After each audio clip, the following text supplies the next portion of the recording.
Hello and welcome to the first in a series of Aware videos offering information and advice in what are very challenging times for us all. In today's first video we'll be exploring ways we can maintain good levels of mental health while getting used to the idea that we'll be spending much more time at home than we're used to.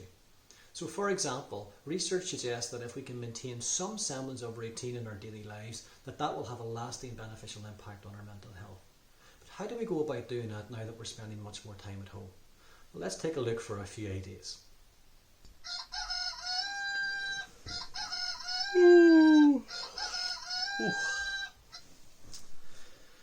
I know it can be a challenge, but try your best to stick to your normal sleeping hours where at all possible. And remember, too many late nights is going to leave you feeling lethargic and demotivated, while too little sleep is going to leave you feeling tired and irritable.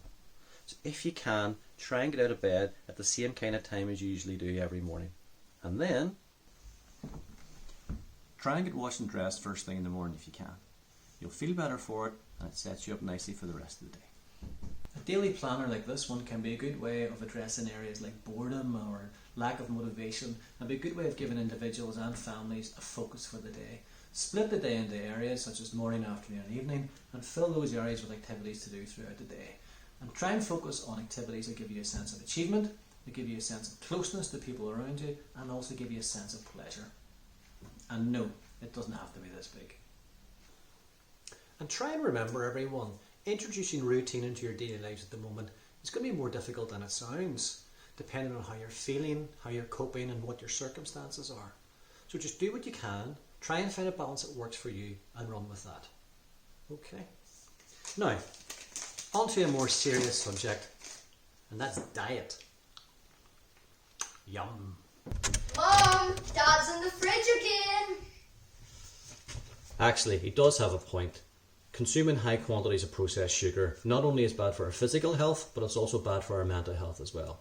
It can magnify feelings of stress, anxiety and depression. So try and control your sugar intake as much as possible.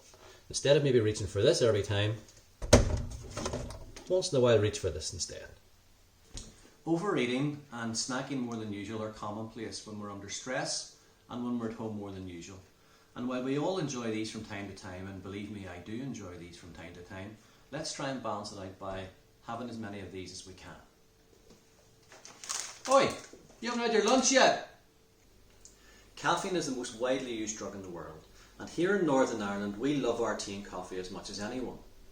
If you are a coffee drinker, try and regulate your caffeine intake to around 300 milligrams a day. That equates to about 4 cups of coffee. Too much caffeine can magnify feelings associated with stress and anxiety. If you're thinking of cutting caffeine out of your diet, that's great, but do it on a phased basis. Cutting it out too quickly can also lead to feelings associated with low mood and depression, so just be careful with that. And folks, the message we're sending out regarding diet is everything in moderation.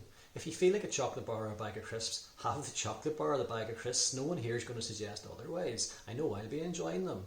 But the more positive changes we can make to our diet over a period of time, the longer lasting benefits we'll experience for our mental health. So what about exercise and staying active? Well, the good news is nobody's actually run a marathon right now, maybe later when things get back to normal. But there are loads and loads of benefits that staying active and regular exercise bring to the table when it comes to maintaining good levels of mental health. And just because we're at home, it doesn't mean we all have to turn into couch potatoes. Why not utilise the stairs and other parts of the house you would normally use as part of your daily exercise routine? And if you don't have any stairs, why not try? Using some of those old family games that have been locked away in the shed for ages can be a great way of getting some exercise in the garden. But if that doesn't take your fancy, what about a kickabout with the kids? But if that all seems too energetic for you, just go for a nice walk. It can be the nicest way to get some exercise and some peace and quiet as well. And folks, when it comes to exercise and staying active, just do what you can. No one's expecting miracles. Start off small, build up as you go. The important thing is try and get everybody in the household involved, and most importantly, have fun with it. Now, I think I'm forgetting something. Oh yes, don't forget to relax. Remember that mindfulness or meditation class you always wanted to try but didn't have time? Well, now might be your opportunity. There are loads of free classes being offered online, and it's a great way to relax and give your mind a chance just to unwind and de-stress. Or maybe now's the time to dig out those old board games and relax with the entire family. Cougar, yes, that's mine. 400k, please. Or maybe you'd prefer a quiet spot and a good book. Or maybe, here's an old-fashioned idea, stick a record on. This is the good part. Away you go. And folks, whatever it is you like to do to relax, make sure you try and do it as often as you possibly can. I think in the current circumstances we could all do with a bit of relaxation, don't you think?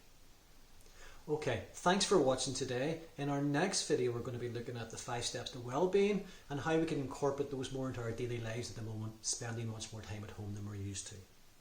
So all that leaves me to say is thanks again for watching. Look after yourselves, look after each other, and most importantly, stay safe.